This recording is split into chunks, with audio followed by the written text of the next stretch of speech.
Hello students, आज हम discuss करेंगे class 12th chapter national income and related aggregates.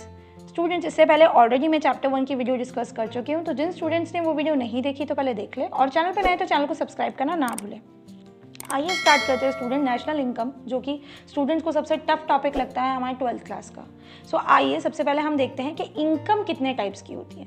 तो देखिए, इनकम बेसिकली दो टाइप से आती है, एक तो होती है फैक्टर इनकम और एक होती है ट्रांसफरेबल इनकम। तो जो फैक्टर इनकम होती है वो आप लोगों ने ऑलरेडी पढ़ रखी है आपके क्लास 9th में भी 10th में भी, कि हमें जो फैक्टर इनकम रिसीव होती है वो कौन कौन सी चीज़ों से होती है। एक तो होती है लैंड, लेबर, कैपिटल और एंटरप्राइज। अब आपको याद रखना है कि लैंड के बदले में क्या होता है, रेंट, लेबर के बदले में क्या मिलता है, लेबर को वेजेस, कैपिटल के बदले इंटरेस्ट और एंटरप्राइज को प्रॉफिट रिसीव होता है। सो ये जो सारी चीज़ें ये हमारी क्या कहलाती है, फैक्टर इनकम कहलाती है। अब हम ट्रांसफरेबल इनकम की बात करें, जैसे स्कॉलरशिप हो गया, ओल्ड एज पेंशन होगी, ये सारी ट्रांसफरेबल इनकम होती है। जब हम नेशनल इनकम की कैलकुलेशन की बात करते हैं तो हम ओनली फैक्टर इनकम को काउंट करते हैं, ट्रांसफरेबल इनकम को हम नेशनल इनकम में काउंट नहीं करते हैं। अब यहाँ पर एक मेन इंपॉर्टेंट टॉपिक आता है स्टूडेंट्स, आपका रेसिडेंट कौन होता है। देखो, रेसिडेंट का मतलब होता है जो जिसका इकोनॉमिक इंटरेस्ट जो है वो कौन सी कंट्री में हो, उसकी खुद की कंट्री में हो।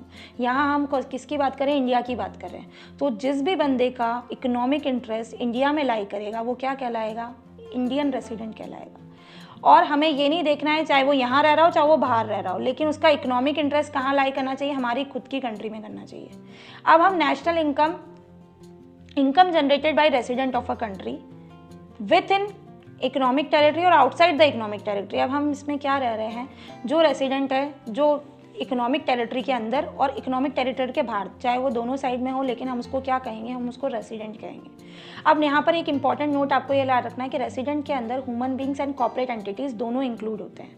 Resident mean centre of economic interest lies with in economic territory, उसका इकोनॉमिक इंटरेस्ट हमारी इकोनॉमिक टेरिटरी के अंदर लाई करना चाहिए, उसको हम रेसिडेंट बोलते हैं। नेक्स्ट आता है मीनिंग ऑफ नेशनल इनकम। अब नेशनल इनकम का क्या मीनिंग होता है, सो जो total amount of income occurring to a country from economic activities in a year time is known as national income।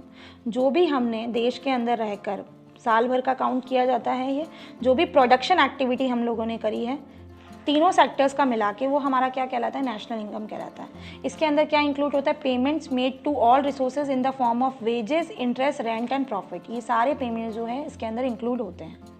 Next जो मेजर इंपॉर्टेंट टर्म आती है वो आती है डोमेस्टिक टेरिटरी। क्या होती है, सो डोमेस्टिक इनकम जो भी हम बोलेंगे जो हम देश के अंदर रहकर कमाएंगे, या फिर इनकम जनरेटेड बाय। अब इनकम जो जनरेट की जाएगी वो दो तरीके से, एक तो resident within economic territory, एक non resident within economic territory. Resident भी और नॉन रेसिडेंट भी, हम दोनों को ले रहे हैं। इसमें आपको क्या इंक्लूड करना है कि डोमेस्टिक टेरिटरी में हम क्या क्या चीज़ें इंक्लूड करते हैं। So territory lying within the political frontiers of the country, जो हमारे पॉलिटिकल फ्रंटियर्स के अंदर, हमारे भारत के नक्शे के मैप के अंदर जो लाई करता है हमारे बाउंड्री के अंदर, उसको हम क्या कहते हैं, डोमेस्टिक टेरिटरी कहते हैं। Territorial water up to 12 NM, that is 1 NM is equal to 1.853 kilometre. इसको भी हम territorial water up to 12 NM जो है वो भी हम किस में काउंट करेंगे, डोमेस्टिक टेरिटरी में काउंट करेंगे। Fishing vessels, oil, natural gas rigs by the resident, ये सारे हमारी डोमेस्टिक टेरिटरी का पार्ट है।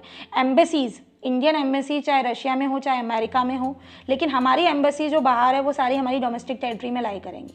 Ships, aircrafts owned and operated by the resident between 2 और मोर कंट्रीज, ये सारी चीज़ें हम हमारी डोमेस्टिक टेरिटरी में काउंट करेंगे। अब हम मीनिंग की बात करते हैं डोमेस्टिक टेरिटरी की, तो it is the sum total of factor incomes generated by all the production units located with in domestic territory of a country during an accounting year. अब हम सम टोटल की बात कर रहे हैं, जितनी भी फैक्टर इनकम्स हैं जो कि जनरेट की जा रही है, जितनी भी प्रोडक्शन यूनिट्स है जो कि हमारे डोमेस्टिक टेरिटरी, हमारी सीमा के अंदर है, उसको हम क्या बोलते हैं, हमारी डोमेस्टिक टेरिटरी बोलते हैं। अब स्टूडेंट, यहाँ पर एक मेजर क्वेश्चन बनता है आप लोगों के लिए कि what is the difference between domestic and national income. अब डोमेस्टिक और नेशनल इनकम के बीच में क्या डिफरेंस है, तो आइए देखते हैं। सबसे पहले हम बात करेंगे नेचर के बारे में। अगर हम डोमेस्टिक इनकम की बात करें तो ये टेरिटोरियल कॉन्सेप्ट है, as it includes the value of final goods and services produce within the domestic territory of the country. जो भी फाइनल प्रोडक्शन किया जा रहा है कंट्री के अंदर वो सारा किस में आता है, डोमेस्टिक इनकम में आता है। अब हम नेशनल इनकम की बात करें तो नेशनल इनकम का जो कॉन्सेप्ट है, it includes the value of final goods and services produce in the entire world by the resident.